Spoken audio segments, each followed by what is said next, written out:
Al-Fatih, pencetak generasi penghafal Al-Quran.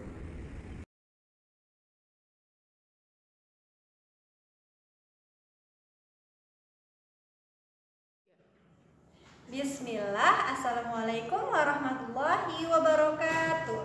Apa kabar anak-anak ustazah? Semoga sehat selalu dan dalam rahmat lindungan Allah subhanahu wa ta'ala. Amin. Nah, kita pekan ini masuk ke rangkuman tema 4. Ustazah sedikit menjelaskan materi yang di pekan kemarin ya, yaitu tentang hak dan kewajiban. Sebelum masuk ke hak dan kewajiban, Ustazah ingin menjelaskan pengertian hak asasi manusia. Hak asasi manusia adalah seperangkat hak yang melekat pada manusia sebagai makhluk Allah dan merupakan anugerah yang wajib dihormati dan dilindungi oleh hukum dan negara atau pemerintahan negara kita. Nah, sekarang kita masuk ke pengertian kewajiban dan hak. Kewajiban adalah sesuatu yang harus kita lakukan sesuai aturan. Sedangkan hak adalah sesuatu yang harus kita dapatkan yang ada sejak lahir, bahkan sebelum kita lahir. Nah, sekarang kewajiban anak di rumah. Kalau pekan kemarin Ustazah sudah menjelaskan hak dan kewajiban di rumah dan di sekolah. Sekarang Ustazah cuma mengulang hak dan kewajiban anak di rumah. Yang pertama, kewajiban anak di rumah. Yang pertama, anak wajib berbakti kepada orang tua. Yang kedua, mendoakan kedua orang tua, lalu berkata baik kepada orang tua, berterima kasih kepada orang tua, membantu ayah dan ibunya di rumah untuk menjaga adik ataupun membantu pekerjaan rumah lainnya. Lalu sekarang kita masuk ke hak anak di rumah. Hak anak di rumah, ingat ya nak, hak itu sesuatu yang wajib atau yang harus kita dapatkan. Hak anak yang pertama, hak untuk hidup, tumbuh dan berkembang. Yang kedua, hak untuk bermain. Ketiga, hak untuk mendapatkan pendidikan yang baik. Hak untuk mendapatkan kasih sayang, hak perlindungan, hak istirahat, pujian ataupun bimbingan dari orang tua. Nah, tadi Ustazah sudah menjelaskan pengertian kewajiban dan hak. Kewajiban dan hak harus seimbang ya nak ya. Apa dulu yang utama kita lakukan? Yang utama yaitu kewajiban. Kenapa? Kewajiban yang utama karena sesuatu hak. Pengertian kewajiban tadi kan sesuatu yang wajib atau harus kita lakukan. Nah, yang harus kita lakukan itu adalah hal yang utama ya nak ya. Setelah kita melakukan kewajiban kita, maka kita akan memperoleh apa nak? Iya, memperoleh hak kita. Apabila kewajiban tidak kita lakukan, maka kita akan mendapatkan sanksi dan tidak mendapatkan hak.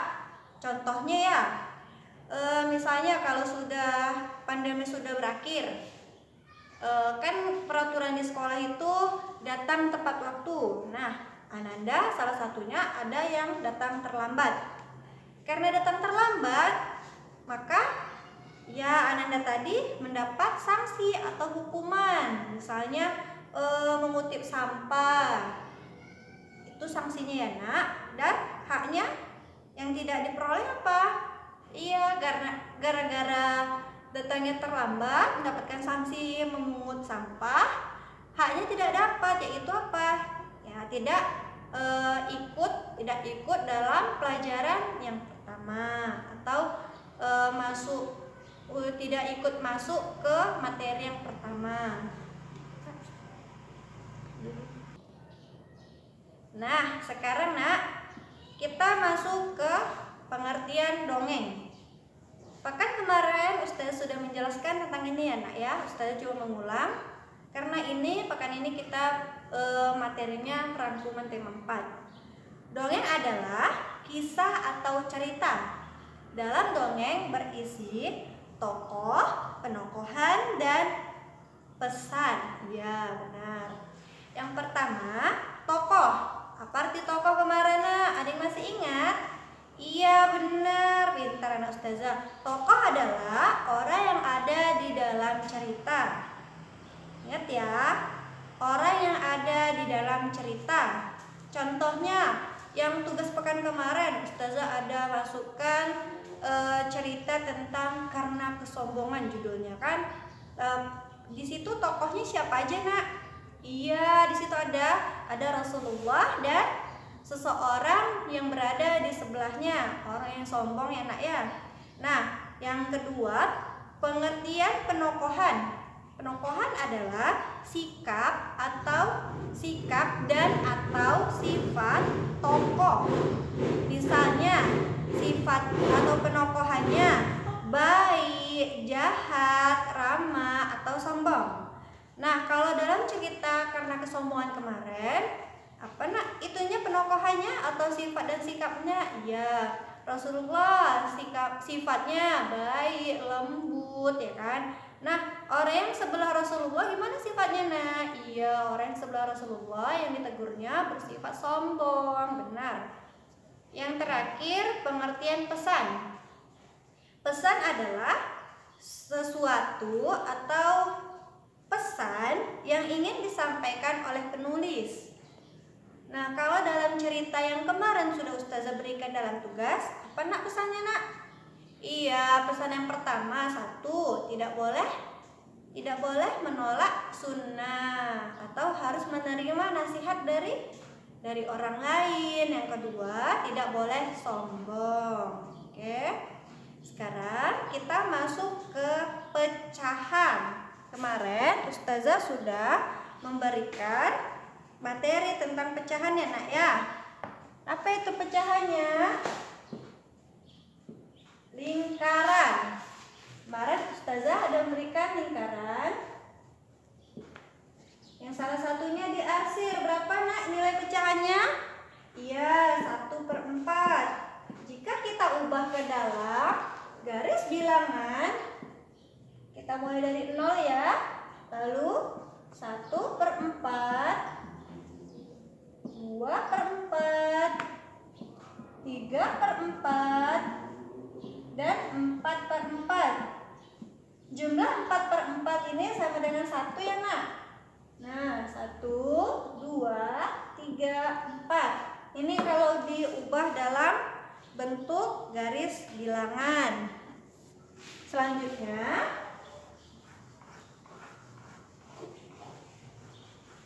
kita masuk ke penjumlahan dan pengurangan pecahan.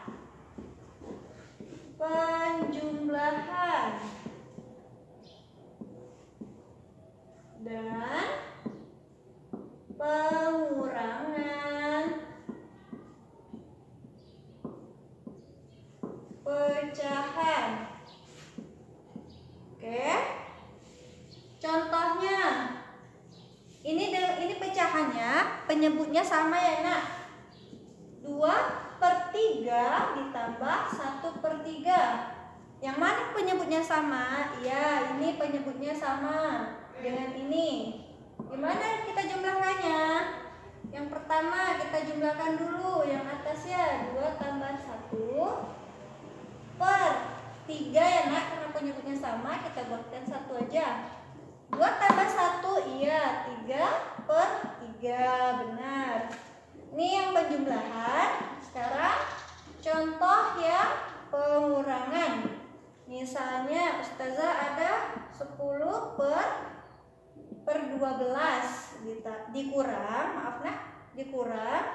5/12. Ini penyebutnya sama juga ya nak. Yang mana penyebutnya? Iya, ini penyebut. Yang di atasnya apa namanya? Pembilang ya. 10 dikurang 5 berapa tadi penyebutnya nak? Iya, 12. 10 kurang 5 berapa nak? Iya, pandai. 5/12. Sampai sini paham nak? Semoga paham ya nak ya. Apabila ada yang belum paham, nanti tanyakan ke ustazah ya nak ya. Di rumah jangan lupa untuk tetap semangat belajar, semangat untuk menghafal, merjaah hafalannya, ya kan. Lalu tidak boleh malas sholat, ya kan, tidak boleh malas sholat. Nah, sekian materi pekan ini, rangkuman tema 4 dari Ustazah akhiri. Assalamualaikum warahmatullahi wabarakatuh.